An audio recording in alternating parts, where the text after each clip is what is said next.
kacu gahugu keza sagwa amahoro bawe abana bawe bose wabyaye utekanirwe utunganirwe gahugu kacu umutima wa Afrika abansi bawe bakanibona waratemvye niwatembagaye iyakuremye irakubona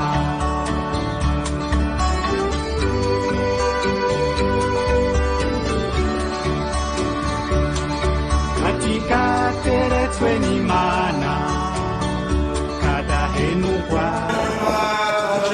abakozi b'Imana n'ishengero tubona ko ari byiza kurondera inyubako nziza y'uburaro yokwakira abakozi b'Imana hamwe n'ingenzi zoba zatubereye canke zigereye igihugu cacu c'igihugu c'Uburundi.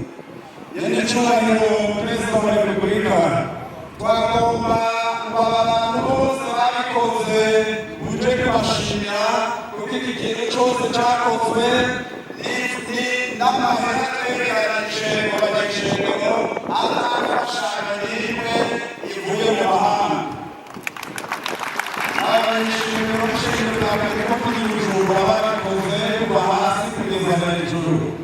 Iki gikorwa twagikoze mu kiringo kingana n'imyaka 6 kandi cakozwe ku buryo bwinshi bungana na miliyari 17. Tunaturabika bitereke tumaze kumva rero n'intumbero mufise yo guteza imbere igihugu turabona ko twokunda kugira ngo natwe dutereke amaze kutugurira imoro. Nezerejwe nuko mwamenye ico Imana idutuma kuri iyi si. Imana ikirema umuntu yamugera umurima wa Edeni ngo awurime awuzigame awuhingure uwo murima.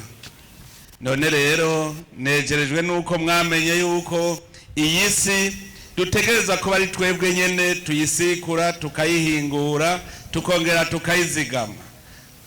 Ata kintu ukoze kuri iyi si ntaco ubukoreye Imana, kuko Imana umuntu wese yaramutumye ubutumwa. Uretse kuninahaza Imana harimwo nuko ubandanya ugira neza ivyo Imana yaremye. Aha rero muriko murubaka muba muriko murasikura yasi Imana yaturemera ngo kwemera kutagira ibikorwa kuba gupfuye. Ubu rero murabona yuko igihugu cacu turiko turagikora neza. Aho mu minsi heze twaragenda mu manama mu makungu wavuga uti turasavye natwe inama ikurikira izibera i Burundi. Ikibazo bakubwira ngo murafise aho muzoturaza, bagaca basiba kuza. None ibi muriko murakora ni iterambere rikomeye cyane mu gihugu cacu. Iyi nyubakwa mwubatse irerekanye ko bishoboka, kuko hariho abahora bibaza ngo ntibishoboka. Iri ni iteka.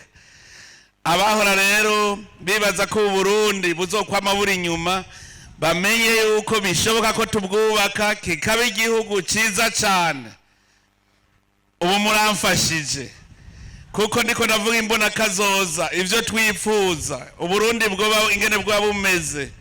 Mwebwe nyene mureretse abarundi ko atari kinyoma. Ndanezerewe cyane kubona cyane abakozi b'Imana ariko babikora. Erega hari abandi bazi yuko ari ukuguma gusa uri ku mavu usenga, ataco ukoze ntaco uba uri gukorera Imana. None ndanezerewe cyane. Nkaba rero mbandanya ndabasaba, ubwa mbere tumenye yuko iyi si Imana yaturemeye ari ikirezi ciza. Nkabasaba yuko rero twobandanya umutima wo gushira hamwe. Iyo mutashira hamwe ibi ntivyashoboka. Mugume rero muri uwo mutima w'urukundo, tugira urunani. Kera ntitwimvira kubaka igihugu kubera shetani yari yaradutwaye itujana mu bintazi, dutangura kurabana mu bwoko, turabana intara, aho kubatsa igihugu tuguma dusamara. None rero ndabasabe yuko twoguma ku mavi, shetani ntizisubire kudutwara mu bitari ivyo. Tugume dusengera urunani, urukundo mu bantu.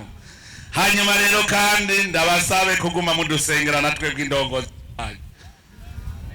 Twavuye muri mwebwe, hanyuma twikorera uwo mutwaro wo kubarongora. Ntavyo twoshobora twenyene. Mubandanye rero mudusabira uko bukeye uko bwije, kugira ngo tugume mu nzira Imana yateguriye Burundi, tushike twese kuri ca gihugu ciza, igihugu c'amata n'ubuki.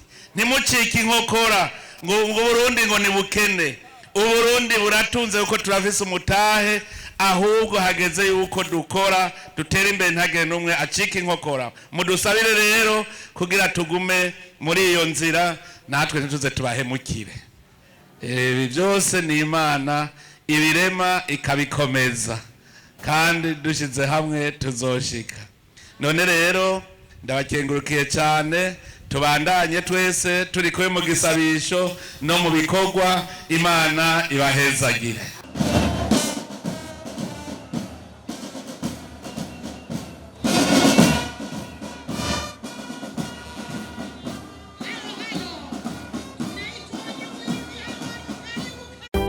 Radio